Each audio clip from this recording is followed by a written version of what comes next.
What's up, guys? Welcome back to another episode of R&R. As always, I'm Logan. I'm Ethan, and today we're going over basic handgun 2.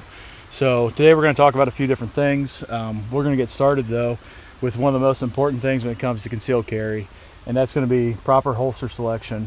There's a few holsters out there that are very good. We're not affiliated with anybody. For the most part, we all run Tier 1 concealed. He does have a T-Rex Arms holster. That's one of the original variations from like 2017, 2018. One of the OG ones. Yeah. I know there's a few other brands out there like Tenacore and a few other brands. But the main thing is each holster manufacturer is going to have pretty much a different set for each kind of handgun. So like Tier 1 concealed is really good because they make everything from regular Glock 19. They make one specifically for the shadow systems. They make it for M&P. They make them for a whole host of different guns.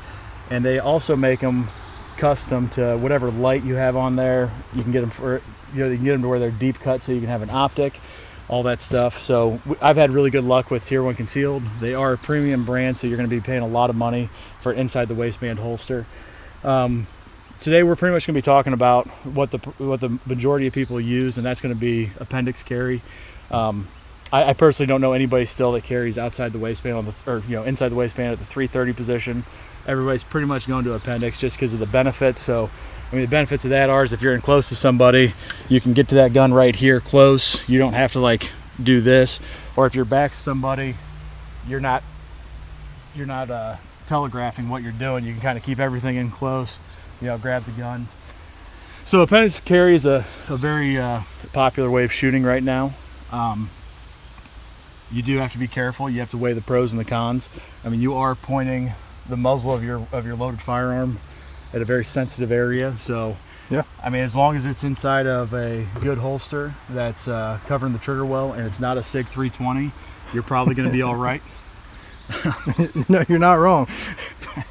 But yeah, so I mean, the biggest thing is when you're carrying appendixes, which we're kind of going to show this in the video, is when you're going to reholster, the only reason why you're going to reholster a gun as a civilian is if the threat is taken care of.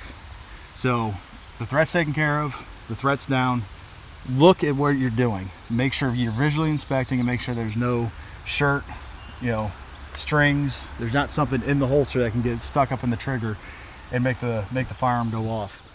So I mean, for police officers it's a little different. If you've got somebody and you're telling them not to move whatever, and you're one guy, you don't have backup with you, you need to be able to keep your eyes on the target and reholster without looking and grab your handcuffs and do whatever. But for us civilians, that's not a big issue for us. So that's kind of holster selection. The other big thing is belts. That's the second part of having a good carry system. A good sturdy gun belt is just it's an absolute necessity. Do not skimp on it. One of the main belts we've been using nowadays is the Next belt. Yep. They're pretty widely available. We can actually get them at 2 of our local sporting goods stores, and you can cut them down to any size. As long as you have like a 48-inch waist or smaller, you can come down whatever size you want. But they're very comfortable. They're very rigid. Very rigid, yes. But they're a great belt. I've had one for about 6 years I've been using. I just picked up a second one to kind of go with more dress clothes kind of thing. So good holster, good belt. And the third thing in a good carry setup is having a light. For me, I have to have a light on my gun. That's a very important thing if I'm going to be carrying the gun. And if you do not have a weapon mounted light, make sure you get a good defensive handheld light. Get a Surefire, a Stream Light, Cloud Defensive, something. Get something that's proven and has a good throw on it.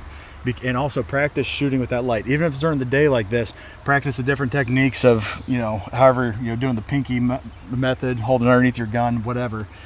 Because PID, positive identification, is number one when it comes to concealed carry. There's just been too many stories of people, using a gun and thinking it's a self-defense situation, and they end up shooting somebody that's a loved one or somebody that's not a threat. So PID is always an important thing. So on all of our guns, we've got a range of anywhere from the Surefire option. So we've got a Surefire X300 Turbo, which is a high candela, throws far.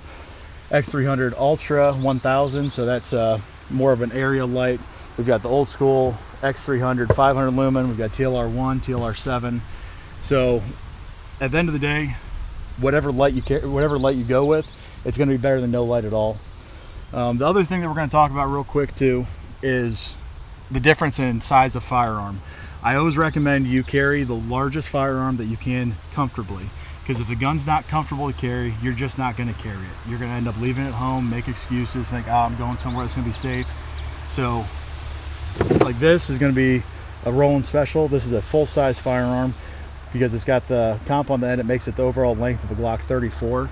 But with the right holster and the right belt combo, I carry this very comfortably. But the thing is with a bigger gun is it fills up the hand better. So you're actually gonna have less felt recoil. You're gonna be able to control it better. You're gonna be able to keep down on the gun more. Where if you go with something that's more of like a slimline compact, like this 6-hour 365X macro, it's got a high magazine capacity, which is great, but it's a lot smaller of a gun. Even with the compensated slide, it's still very snappy, and it's a lot harder to control. But the big thing is when you're selecting a gun, like I said, pick the biggest gun that you can conceal comfortably. We've got a whole range of different guns here. Pick something that's reputable, something that people have tested, whether it be a Glock, Shadow Systems, SIG, anything but the 320 probably at this point in time. The M&P, we're still testing the Dagger, so we'll see what goes on that. But I mean, it doesn't matter if it's the CZ, P10, C, a lot of the what's the Turkish brand that everybody uses? Canik. There's a lot of Canics that are good. So just do some reviews, do some research, see what everybody's shooting, what kind of luck they're having, and then when you get that gun, make sure you shoot it and train with it before you start carrying with it. So you want to get a decently high round count through it before you can trust your life to that gun. I know my minimum is 1,500 rounds. I know other guys it's 500 rounds. So just yeah, I mean, have your own discretion on that. Yeah. But and kind of like what he was going with, I mean, I know we'll kind of circle back a little bit. You know, we don't want this running too long. I kind of rambled, so. No, it's fine. I mean, information is key for everybody, especially no one who has no idea what any of these are. But you go to a sporting goods store, you go to, you know, outdoor shop, whatever it is, do not let that salesperson sell you on a gun that because there's a lot of people that sell guns that get commissioned for certain things. Well, it's called spiffs. So okay, yeah, spiffs. I did it when I used to work at a gun store right when I got out of the Army. You know, every month a different company's going to run a different spiff. So you're going to have some salesmen, they're going to be like, oh, I trust M&P with my life because Smith & Wesson's running a 2-month spiff. Where they sell X amount of guns, they're going to get a gun for free. Yes. The only companies I know of that don't do spiffs are Glock and like Kimber and, Well, and yeah. HK, I think. I think those are the only 3 companies that don't have salesmen, you know, sales reps to come around and do spiffs. So if you go in and you're dead set on looking at a Glock 19 and an M&P, and that salesman's really pushing you towards a Taurus or a Springfield of some kind, stick with your gut. Don't let them bully you. Yeah, stick with your gut. Especially, like we said last video, obviously training is very important, but knowledge as in, obviously you guys are on YouTube right now. YouTube is a endless source of knowledge. I mean, you guys can, whatever gun you want to see, whatever gun you want to review, whatever gun, holster, belt, whatever it is, you guys can type it in and you can watch hours and hours and hours of reviews so you can come to your own conclusion on what you think would be the best. And then when you get there, mess with them, hold them, feel them, rack them, you know what I mean? Some places, you know, they don't like you dry firing or whatever else. Feel the trigger.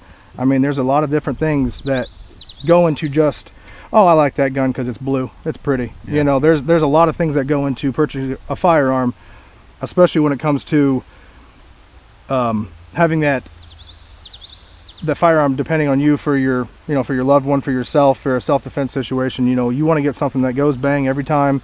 You don't want to get something that, you know, obviously is, I don't want to, you know, not saying no, I mean, like high point, you know, stuff like that. We all know high points and things like that. There's these guns that are just just there. They're just paperweights. I mean, so you want to take your time, you want to research, you want to get as much knowledge and information as you can before you go and purchase. And they're not cheap. Yeah, I mean, guns are not cheap. I mean, the cheapest gun we have on this table is the Dagger. Still going to be over $300 probably.